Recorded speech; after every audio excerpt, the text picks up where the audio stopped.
Olá pessoal, tudo bem? Me chamo Dariane Fernandes e hoje minha colega Diana e eu viemos falar um pouco sobre a obra Dona Narcisa de Vilar, escrita pela autora Ana Luísa de Azevedo Castro. Mas antes, para contextualizar melhor vocês, nós falaremos sobre um pouco sobre a vida dessa autora, falaremos também sobre o contexto histórico em que esta obra está inserida, bem como da representação da mulher nesta obra. E para iniciarmos esse podcast de hoje, a gente vai falar um pouco sobre quem foi Ana Luísa de Azevedo Castro, a autora de Dona Narcisa de Vilar.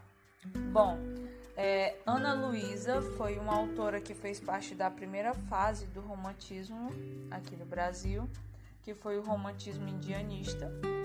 Ela nasceu em 1823 em São Francisco do Sul, em Santa Catarina. Foi a autora do primeiro romance catarinense, que por acaso é Dona Narcisa de Vilar, a obra que a gente vai analisar um pouco aqui hoje. E ela publicou essa obra em 1858, com o pseudônimo de Indígena do Ipiranga. Ela publicou essa obra no jornal A Marmota, que em folhetim primeiramente, e no ano seguinte ela publicou essa obra em livro. Publicou também no mesmo periódico diversos poemas e um texto comemorativo do Dia da Independência. E além de tudo isso, além de escritora, ela também foi professora e diretora de um colégio feminino no Rio de Janeiro, onde ela lutou pela educação feminina. Infelizmente veio a falecer no Rio de Janeiro com apenas 46 anos de idade em 1869. É importante aqui destacar também que em sua biografia, ao longo de sua vida, Ana Luísa ela deu um importante destaque na figura da escritora no Brasil, da mulher escritora no Brasil. E entre as mulheres, ela foi a pioneira em história de ficção, em folhetim, e que se portou de forma crítica à opressão dos índios pelos homens brancos em histórias de ficção no país. E também centrou em sua obra como protagonista uma mulher que era obrigada a se casar pela imposição da família, que é essa obra que a gente vai analisar agora, que é a Dona Narcisa de Vilar. Mas antes disso, gente, a nossa colega Diana gostaria de contar um pouco sobre o contexto histórico em que esta obra está inserida, tá bom? É com você, Diana.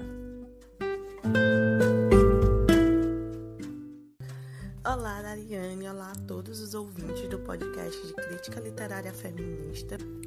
A obra Dona Narcisa de Vilar, da Ana Luísa, ela foi publicada, gente, ali no contexto do romantismo, no século XIX, propriamente dita na primeira fase do romantismo, que seria o romantismo indianista, que tem canonicamente como principal representante o José de Alencar. Então, o que é que estava acontecendo na então colônia do Brasil nesta época? O principal marco deste período aqui no Brasil foi justamente o fato de que o Brasil deixou de ser uma colônia de exploração em 1808, com a vinda da família real para cá. Eles estavam fugindo de Portugal e eles vieram aqui para o Brasil, e o Brasil deixou de ser essa colônia de exploração e passou a ser o Reino Unido de Portugal, Brasil e Algarves. E isso suscitou muito esse sentimento de consciência da nação, esse sentimento de nacionalidade. Outro ponto importante que tem que se ressaltar é que esse era o movimento burguês. Então, estava ali entre os filhos das famílias mais ricas, certo? Então, como uma das principais características do romantismo de um modo geral é justamente voltar o olhar para as suas raízes, para a origem. Neste momento no Brasil, eles precisavam de alguém para representar esta nova nação. Então, eles voltaram o olhar deles para os indígenas, que são os povos nativos aqui do Brasil, e idealizaram um povo indígena que dava origem a essa sociedade brasileira. Então, as características indígenas, elas são sempre cheias de graciosidade, fortaleza e lealdade, muita lealdade, principalmente lealdade. O indígena representado neste contexto, ele é extremamente leal, ali mesmo como alguém que quer se tornar muito parecido com os brancos, né, vindos de Portugal. E é muito interessante visualizar que na obra da Ana Luísa, a lealdade do Leonardo, ele não está voltado para a figura de Cristo, ele é voltado à figura da Dona Narcisa. Então esse é um ponto interessante já para começar a nossa análise, entendendo essa parte do contexto histórico. Bom, agora vamos saber do que se trata o romance Dona Narcisa de Vilar. O romance Dona Narcisa de Vilar, ele conta a história de uma garota portuguesa que ficou órfã bem cedo, né? A história ela vai se passar na época da colonização do Brasil, e Narcisa de Vilar, nessa época, foi enviada de Lisboa, lá em Portugal, ao Brasil com menos de 12 anos, para ficar sob custódia dos seus 3 irmãos, que eram Dom Martim de Vilar, Dom Luís e Dom José de Vilar, que na época também eram donatários de províncias. Bom, durante a sua infância, ela não pôde contar muito com os cuidados de seus irmãos, e por isso ela foi criada por uma índia, serva da família, que a amava muito, que se chamava Efigênia. Essa senhora, ela tinha um filho que se chamava Leonardo também, que foi com quem a Dona Narcisa cresceu e desenvolveu um carinho especial, e no qual ela ensinou muitas coisas para ele. Passados-se alguns anos, ela já era uma jovem. Os seus irmãos, motivados por interesses financeiros, claro, planejaram um casamento entre ela e um coronel que se chamava Pedro Paulo, que veio de outra colônia, com o objetivo de se casar com ela. Porém, certo dia, quando Dona Narcisa se levantou, ela recebeu uma triste notícia de Efigênia. A notícia era de que Leonardo, seu melhor amigo, havia se machucado muito porque ele havia levado um tiro. E ela ficou desesperada para saber como isso aconteceu. Então ela foi até Leonardo e ele lhe revelou que seus irmãos queriam casá-la com o coronel Pedro Paulo. E por se contrapor a esse casamento, ele descumpriu uma ordem que os irmãos de Dona Narcisa tinham estendido a ele, que era a ordem de que ele fosse embora logo. E ele não foi, ele ficou escondido escutando a conversa dos irmãos, e que ao notarem sua presença, eles dispararam um tiro contra ele. Nesse momento, Dona Narcisa e Leonardo se declararam um para o outro, e desde então eles passaram a viver um romance, um amor proibido. No dia do casamento arranjado, Dona Narcisa subiu até um quarto onde pretendia cometer suicídio, pois não queria se casar com o coronel. No entanto, Leonardo logo chegou e convenceu ela de fugir com ele para um lugar onde eles pudessem ser felizes. Então, com Dona Narcisa em seus braços, Leonardo correu até uma canoa onde eles pudessem fugir pelo mar. E não encontrando a sua noiva, o coronel chamou os irmãos de Dona Narcisa, e junto com eles saíram em busca da garota. Depois de muito tempo de busca, eles encontraram Leonardo em uma gruta na Ilha do Mel junto com Dona Narcisa e quiseram levar Narcisa consigo, mas ela não quis ir e sim ficar com Leonardo. Foi aí então que se travou uma grande batalha, uma batalha bem desigual entre Leonardo e os 3 irmãos, que ocasionou na morte do coronel, de Leonardo e logo depois também de Dona Narcisa. A história termina então com Efigênia vivendo perto do local onde Dona Narcisa e Leonardo foram sepultados. E agora, meu querido ouvinte, que você já sabe o que aconteceu dentro da história de Dona Narcisa de Vilar, eu gostaria de pedir à nossa colega Diana para nos apresentar alguns pontos relevantes deste livro. Este livro, escrito pela Ana Luísa, ele nos traz assim, alguns pontos que são muito interessantes, que nós poderíamos falar em um outro momento, em um outro podcast. Por exemplo, aqui o olhar que a Ana Luísa coloca sobre os indígenas é um pouquinho diferente das obras que nós costumamos ver. Aqui eles não são retratados como selvagens, inclusive aqui ela os caracteriza como pessoas de um bom coração, um povo infante, e ela mostra um certo respeito pela língua nativa desses povos, dos nativos brasileiros. Tanto é que o início da história é contado por 2 anciãs indígenas e elas o contam na sua língua nativa, e a narradora é que pede permissão para traduzi-lo para a nossa língua, e ela diz inclusive que com essa tradução acabaria-se por se perder alguns pontos, como o tom ou alguns termos característicos. Outro ponto que nós podemos também notar é que aqui os portugueses, eles não são aqueles mocinhos, sabe?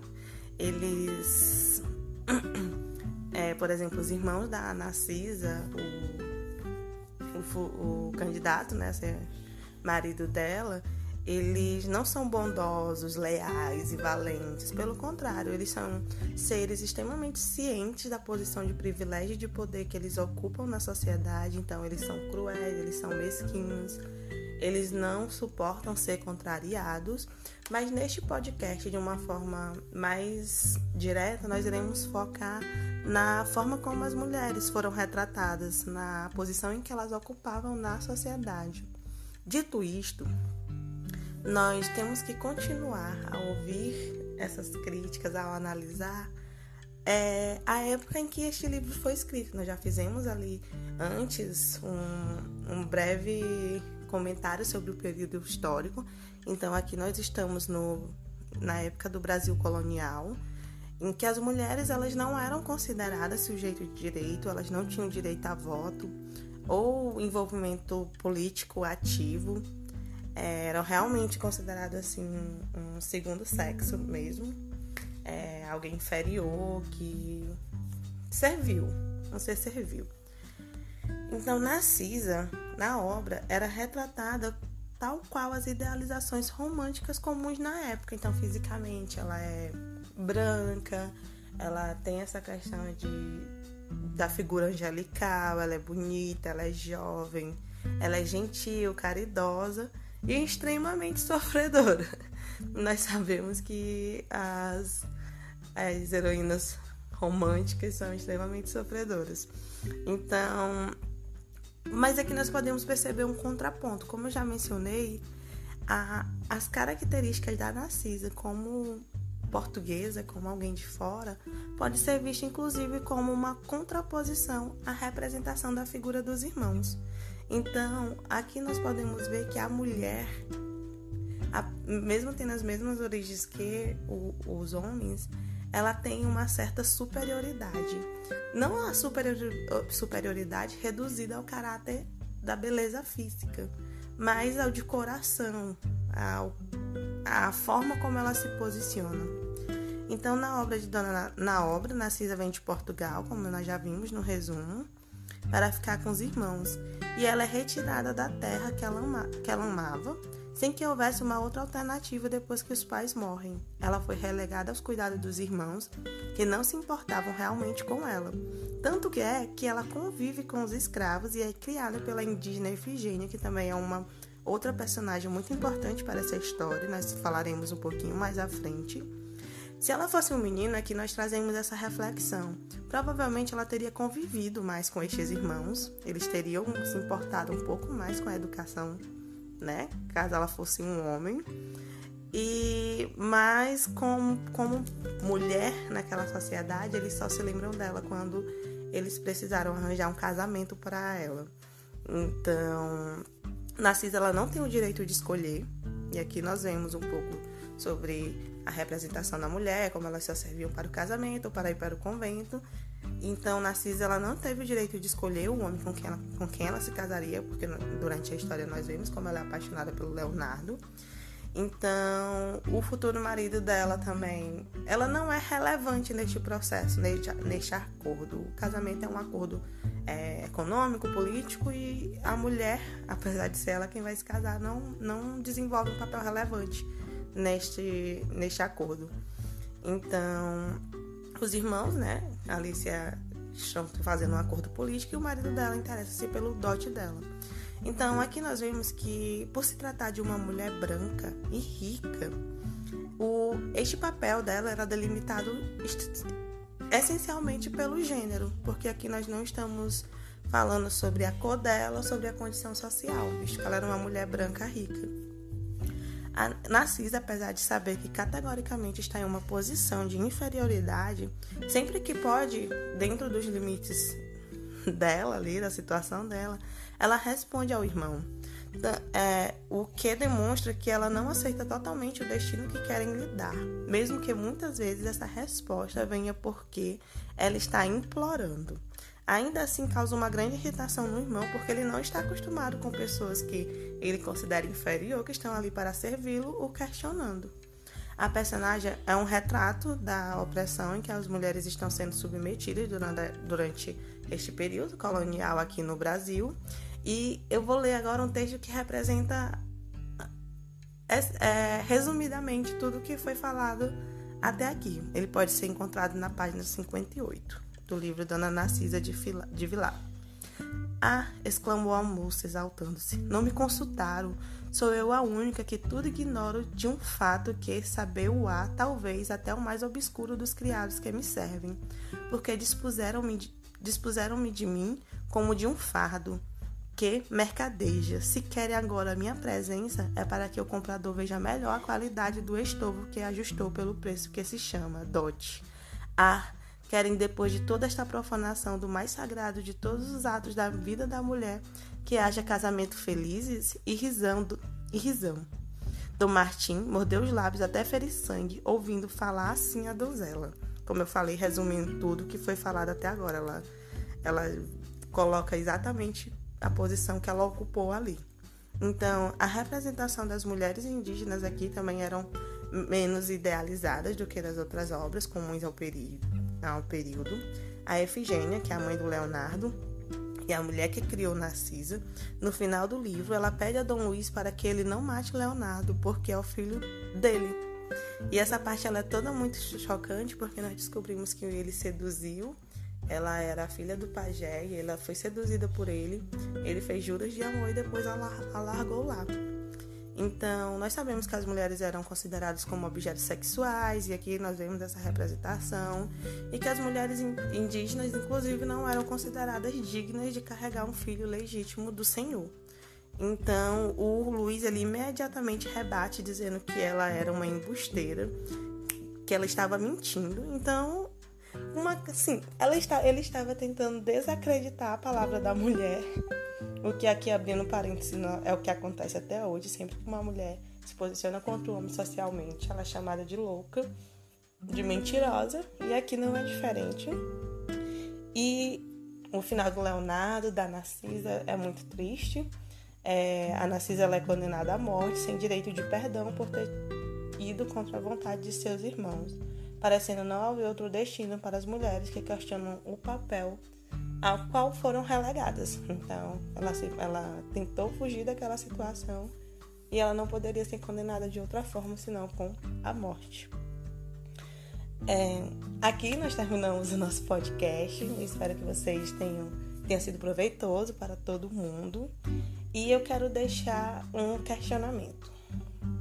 A obra de Ana Luísa, ela traz elementos que representam tão bem o romantismo indianista quanto os outros atores canônicos, como, por exemplo, José de Alencar. Então, por quê? E aqui está o questionamento. Por que sua obra continua desconhecida do grande público? Por que continua sem que seja estudada nas escolas? Então, que nós reflitamos um pouco mais sobre isso e encerramos por aqui o nosso podcast. Obrigada a todos e até a próxima.